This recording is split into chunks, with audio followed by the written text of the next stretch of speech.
The origin of this video was a direct response to opportunity. Films, documentaries, and videos are usually very choreographed, and the producers develop the outline. We didn't do this. We asked our stars what message would they like to send, how do they want this to look, and please have fun with it. Who's the crazy guy holding the camera?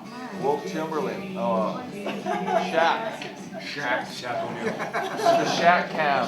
Shaq cam. Celebrate what you can do. Don't dwell on what the rest of the world thinks you can't do. They have done this from start to finish, including editing the final product, and they have done so in a spirit of joy, sharing, and respect.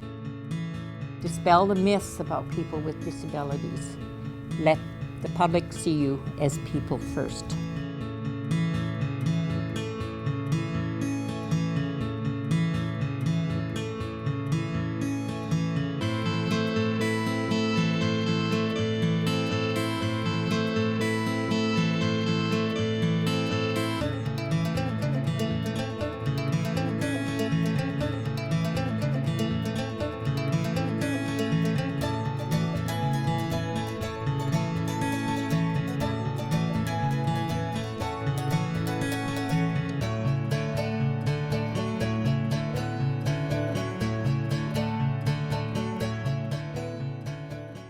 To live with a disability, all too often, is to live with imposed, predefined notions.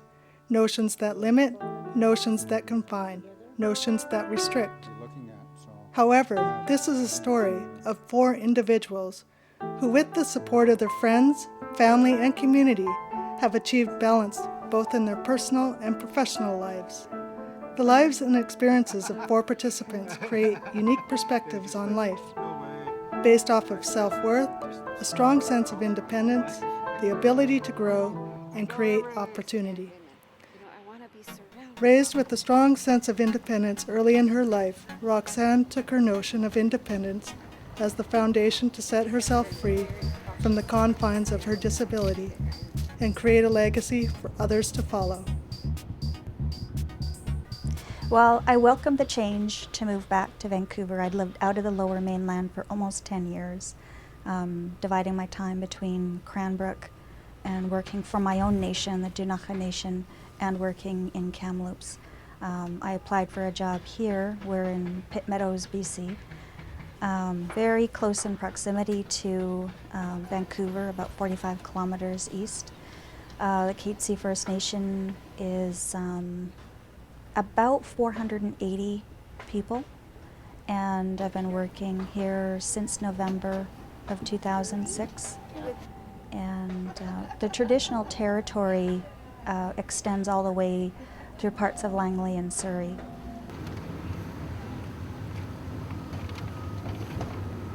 So about a month ago, this street was a hive of activity. Every year they have their annual Katzie Day. It's kind of like Aboriginal Day, but it's celebrating the Katzie First Nation. So they had all sorts of games and all sorts of stuff set up for the kids to do.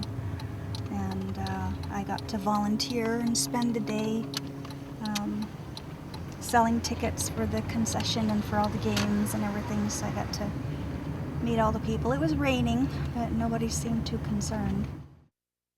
My biggest challenge, well, this video project for one, to put myself out there and to open myself up is a challenge for me, being a pretty private person, so this is a good challenge.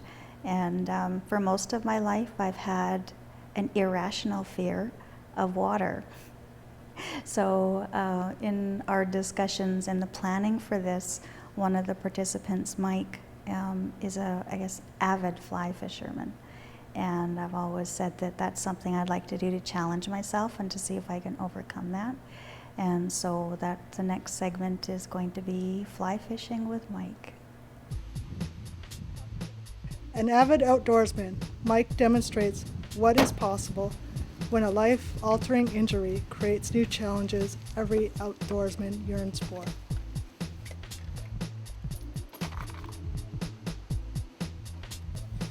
I consider myself very fortunate after going through the rehab process, because I saw a lot of people who were in far worse condition than my disability was. So I learned to appreciate the independence and certainly the level of independence that I had at the time. I didn't know how to drive at the time either, so I learned how to drive after I've had my disability, which was a whole new life experience, because it's really different than driving a car as an able-bodied person. So it was learning basically life skills and everything all over again with your disability.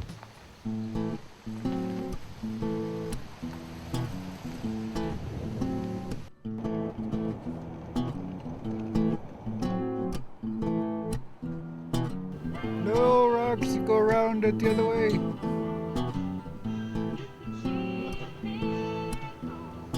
She's being brave.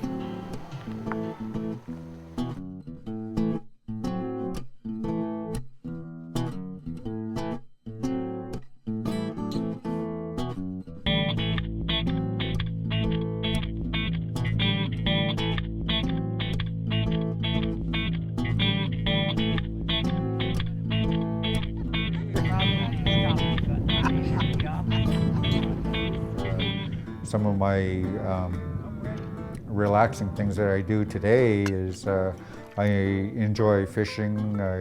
I still enjoy going out hunting, and certainly getting out in the outdoors is one of my favorite pastimes as a recreational hobby. So yeah, certainly getting out to the lake and rowing around on the lake and catching the trout and bringing home fish.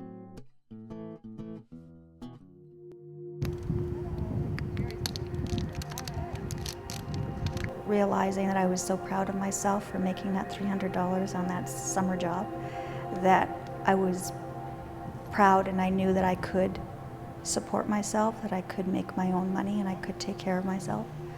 And knowing that I never wanted to be dependent.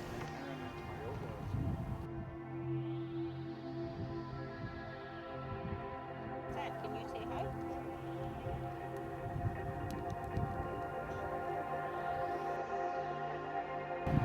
There's a lot of mosquito hatching going on this lake, so if you can find a mosquito pattern, they'll go after that.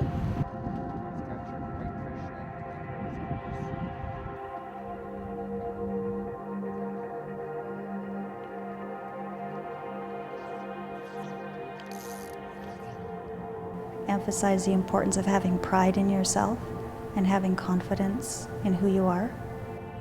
To be proud of yourself regardless. And so I don't measure myself in terms of a disability or what I can't do, or in terms of society's expectations or obstacles. I just think of myself as I can do this and I will. I would hope to see in the future, like if I can look at a world 50 years from now, is hopefully some of the disabilities that we have in today's society won't exist. Maybe due to the new technologies in life that we have and that are coming up. People with disabilities are very capable of doing much of the same work that any other able-bodied person is capable of doing in life. While others see her cerebral palsy, Phyllis's warm-hearted nature, life experience, and job training help her focus not on what other people see, but what she sees in herself. When my last job, I was able to sit outside and I could see those eagles up in the trees across the way. And I thought, wow, with that sight and that power, that's what I want to be, an eagle. Just because we're disabled, we don't have a special sign on us saying our life counts and yours doesn't. It's just that we have a different journey, and I don't know about other people, but I only sit and stop and realize about my struggles and my gifts when you people remind me of it. I really appreciate through all of the jobs that I've had that the employers and my coworkers believed in me, and basically they've accepted me as part of their staff. I'm going to show you that I can do the job, and then you'll know I can do it. But until then, you know, I mean, once you get into a place, people after a while, they don't say, oh, don't trip, or can we help you get that? It's like, you know what, get it on your own. You're on your own now. You can do it. We know you can do it. So that makes me feel good. It's an answering service for different companies. I'm taking messages for different companies, like over the lunch hour, security systems. Very good at what she does, asks lots of questions, does her job well.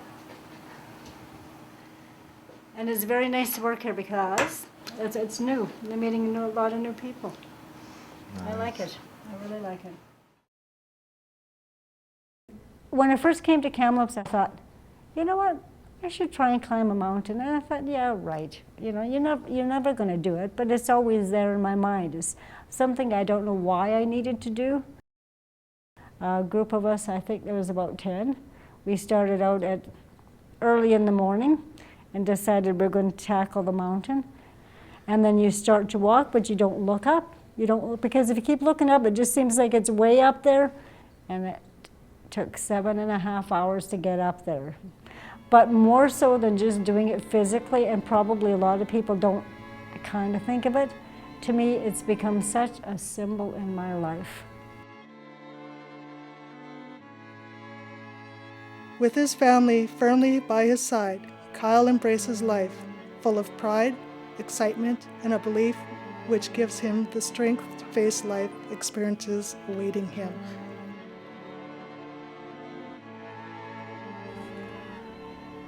And now I'm going to college and stuff, and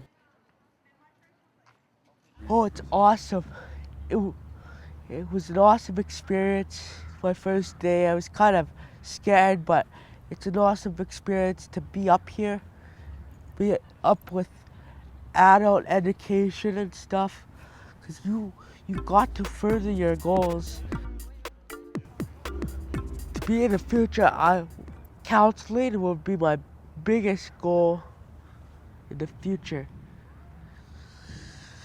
See, goals are harder for me to reach, but I just keep on determination in my goals, because I know I'm gonna exceed them one day to be a counselor.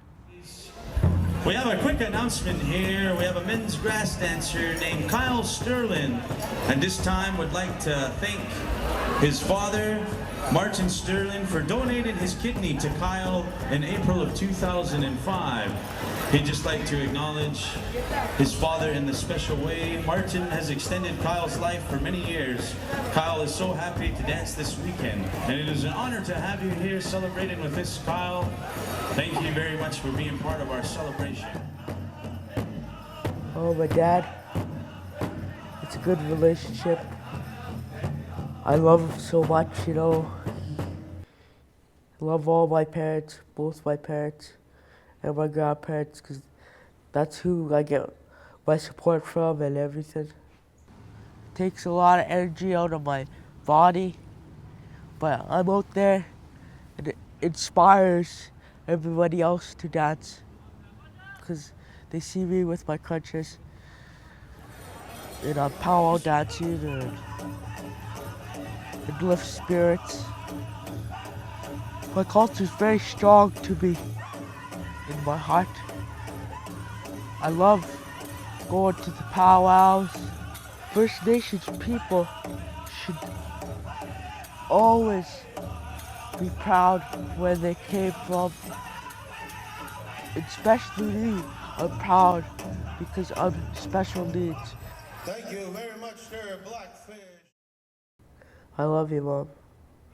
It meant lots to me. And I love you, Dad, too. I love all the people that love me, and I'm showing them that I'm a strong person, Native person. I love you.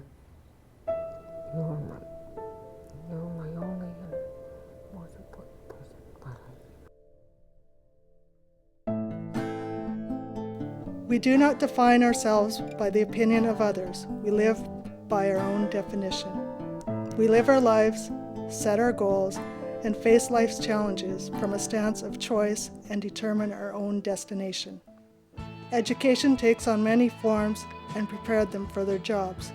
4 people shared their stories, not only explain but also defy many of the preconceived notions we hold regarding people with disability. Instead of letting their lives get out of control, each member has chosen to take control of their lives, demonstrating that access to the same types of opportunities that are readily available to the able-bodied community, enriching society and breaks down the barriers of not only access but opportunity, that is, to the benefit of all. The making of this documentary has enabled me to share my gift of storytelling and meet a new circle of friends.